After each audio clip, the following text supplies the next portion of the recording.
ఉంటారు, వాళ్ళకు ఒక సంతానం ప్రాప్తిస్తుంది. నిదానంగా వాళ్ళు ఇన్సూరెన్స్ అవి ఇవి పెట్టుకుంటారు, బ్యాంక్ లోన్ పెట్టుకొని ఇల్లు కొనుక్కుంటారు. గృహప్రవేశం చేస్తే వెళ్ళిపోయారు husband and wife, corporate job, ఒక బేబీ. ఎప్పుడైతే ఈ బేబీ పెరుగుతూ ఉంటుందో వాళ్ళకప్పుడు మన బేబీ పుట్టిన తర్వాత మనం ఇల్లు కొనుక్కున్నాం, మళ్ళీ ఇంకో బేబీ ఉన్నప్పుడు ఇల్లు వెళ్ళిపోతుందేమో అని ఒక డౌట్. రెండోది, ఆ హస్బెండ్ వైఫ్ బేబీ బాగానే ఉంటారు, కానీ ఆ ఇంట్లో నాలుగో వ్యక్తి ఎప్పుడైతే వస్తారో అప్పుడు ఆ ఇంట్లో గొడవలు స్టార్ట్ అవుతాయి. ఎందుకు అంటే ఇది ఒక సైకాలజీ, ఇంటి దోషం కాదు, అది గుర్తుపెట్టుకోండి. తర్వాత సంఖ్య దోష కాదు. ఎందుకు అంటే బేబీ చిన్న పాప, ఆవిడకి మంచి చెడు ఏం వ్యత్యాసం తెలియదు. ఒకరు ఎవరు ఎక్కువ ప్రేమిస్తారో వాళ్ళకి దాసత్వం వహిస్తారు, వాళ్ళకి అడిక్ట్ అవుతూ ఉంటారు. కానీ ఆ మూడో వ్యక్తి వచ్చి వీళ్ళిద్దరిని చూస్తూ ఉంటారు కదా, చూస్తూ చూస్తూ ఆ ఏ వ్యక్తి అయితే వచ్చింటారో వాళ్ళ ఫేవర్ గా ఎవరైతే ఉంటారో వాళ్ళ చిన్న చిన్న తప్పులు చెప్పు వాళ్ళిద్దరు మధ్యలో నాలుగో వ్యక్తి కారణమయ్యి ఇంట్లో గొడవలు ప్రారంభమవుతాయి. ఇది అత్త అవ్వచ్చు, మామ అవ్వచ్చు, అమ్మ అవ్వచ్చు, నాన్న అయ్యుండొచ్చు, అన్న అయ్యుండొచ్చు, అమ్మ అయ్యుండొచ్చు, వదిన అయ్యుండొచ్చు, చెల్లి అయ్యుండొచ్చు, ఎవరైనా అయ్యుండొచ్చు. ఆ మూడు వ్యక్తుల మధ్యనే గొడవలు వస్తాయి. దయచేసి మిమ్మల్ని మీరు అర్థం చేసుకుంటే మూడో వ్యక్తి అవసరం ఉండదు.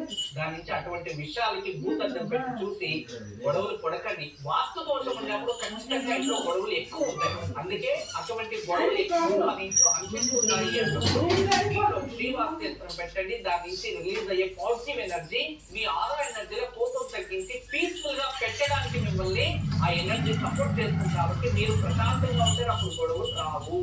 గురుజీకి రేపటి పూజ ఆచరించాలి.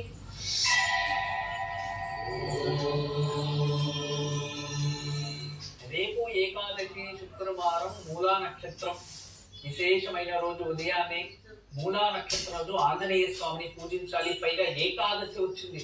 రేపు ఉదయాన్నే ఎవరైతే హనుమాన్ చాలీసా పారాయణం చేసుకుంటారో, ఆంజనేయ స్వామిని వెళ్ళి దర్శనం చేసుకొస్తారో ఏకాదశి గడియల్లో, అది ప్రత్యేకంగా శుక్రవారం కలిసి వచ్చింది. అలా ఆంజనేయ స్వామిని రేపు ప్రత్యేకంగా పూజించడం, హనుమాన్ చాలీసా చదువుకోవడం, దేవాలయానికి వెళ్ళి దర్శనం చేసుకోవడం రావడం వలన మన జన్మ జాతకంలో ఏదైనా గ్రహాల నుండి మనం ఇబ్బంది పడుతూ ఉంటే దాని ప్రభావము తగ్గుతుంది.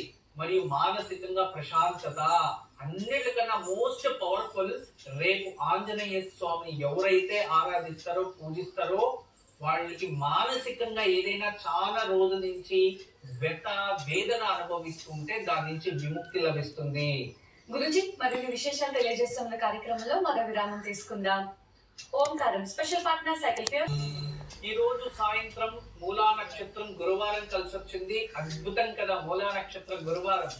ఈ రోజు సాయంత్రం సరస్వతిని పూజించవచ్చు.